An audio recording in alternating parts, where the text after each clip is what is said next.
what's going on? The conundrum of, is this good or bad? I say any overpopulated thing, kind of like the oracles of Delphi suggested, nothing in excess, but know thyself. Sometimes, what if those two things coincided and made a baby and you realized you can get to know yourself perhaps a little too much? Maybe that's what's overpopulated. And it can be like a plague, in a way. I'm speaking to the Virgo energy, the hermit energy, the isolation energy, the solitude, solitary confinement energy. Some have viewed it as torture to put people in solitude.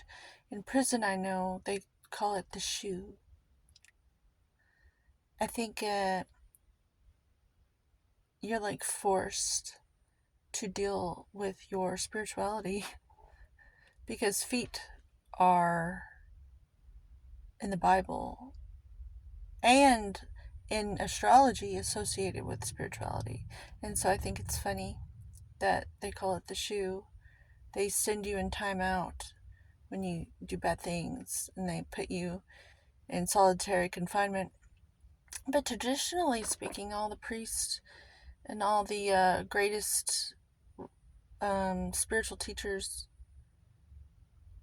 have gone into isolation. They've like self-imposed themselves in isolation so that they can get clarity, so they can go deep, deep, deep in the cave of their own self. And the only reason I'm talking about these things is the number 7. There are 7 little lights here in this, and that is what inspired me to speak of such things. 7 also is a very unique number because of its shape. It's almost like lightning, to where you can take something from the heavens and draw it down to the earth. And so 7 is synonymous with like wisdom from another realm coming down into you, bringing down things to you that are out of this world in terms of realizations. And so one could look at the letter L as the opposite of that. And the letter L is the first letter in the word love. And love starts with low. Love. So you're doing the opposite. You're feeling this lovely feeling, almost like that's what you want to charge things with, like a battery. So you're using that energy from your low self and you're sending it up towards the heavens, to God. Or I don't like to call it God, because God isn't odd to me. God isn't a mystery to me. It's the best relationship and the most understood relationship of my existence. And it isn't odd at all, which is why I think I'm so odd in this world, or I feel odd at many times, because I am very clear on my relationship with consciousness and this experience I'm having as a celestial being, pretending to be this signature that you see right now. I'm just this for a moment. But I'm very aware that there's something else greater than this experience going on. And there have been others like me throughout history. And there are others that will see this video that know exactly what I'm talking about, and they won't even question what I'm saying because they feel it too. And so this mouse stands for Minnie Mouse because there's many of us alive today, right now. And it reminds me of transcendental meditation and how large groups of people can come together and visualize and vibrate and hold the line in a way in this steady state, like the letter L, and send it back up as if you're like calling down the number 7 from heaven down to you. And like a chain reaction, we can generate and concentrate almost like a camp. We can have little camps of concentration in a whole new way to where it's a good thing.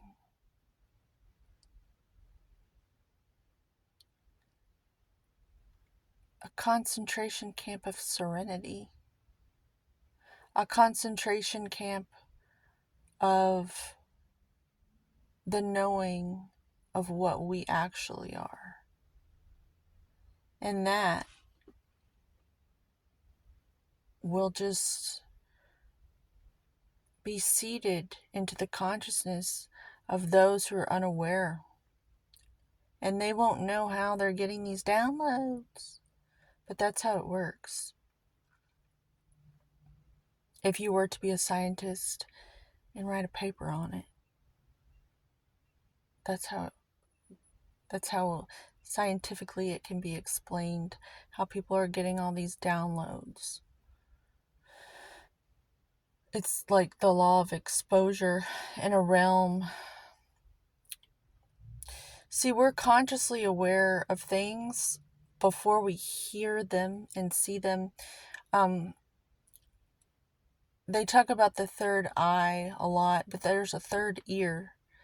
And a lot of times when we're watching these tarot card readings or energy readings or movies even, we can sense things and then it'll seem like a synchronicity, but really there's a part of us that is aware before we're aware.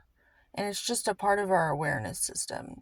And I'd like to demystify that because I think it spooks a lot of people out when it first starts to happen to them.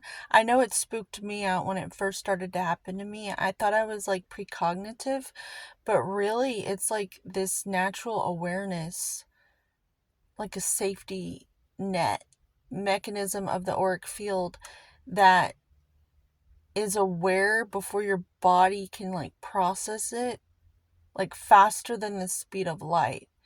And so like you can hear a podcast and be like ahead a few nanoseconds, or not even nanoseconds, like we'll say like 20 seconds ahead of the curve of what you're about to hear and process in a way that you've always been used to processing things. I know when my precognitive faculties first came online, I was terrified.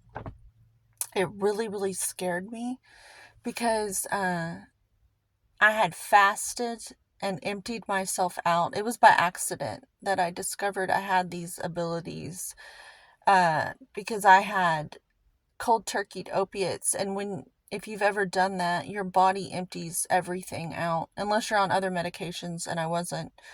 Your liver just totally dumps everything out, and your cells just totally purge everything. So you get like an incredible sense of clarity once you go through it.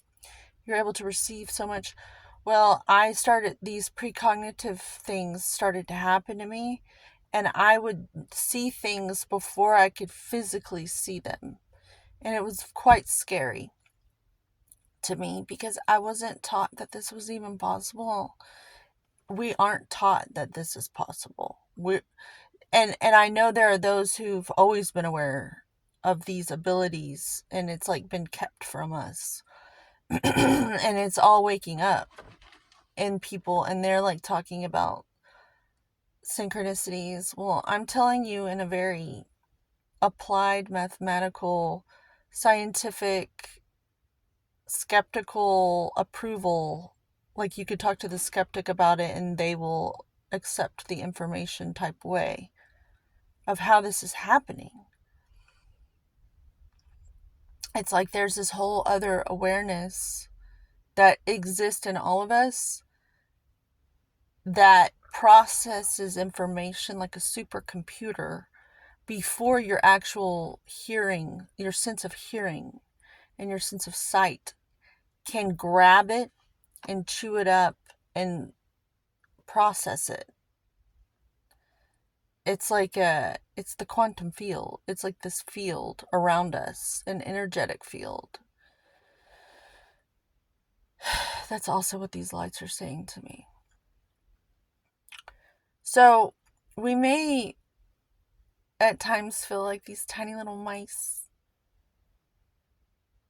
in our own experience, kind of like little lab rats, because none of us have a mentor to like help us through all this. We have to freaking go through the darkness and learn all this stuff on our own, which is traditionally how, things like Reiki came about. Like, this guy went on top of a mountain and did the work and navigated through all that,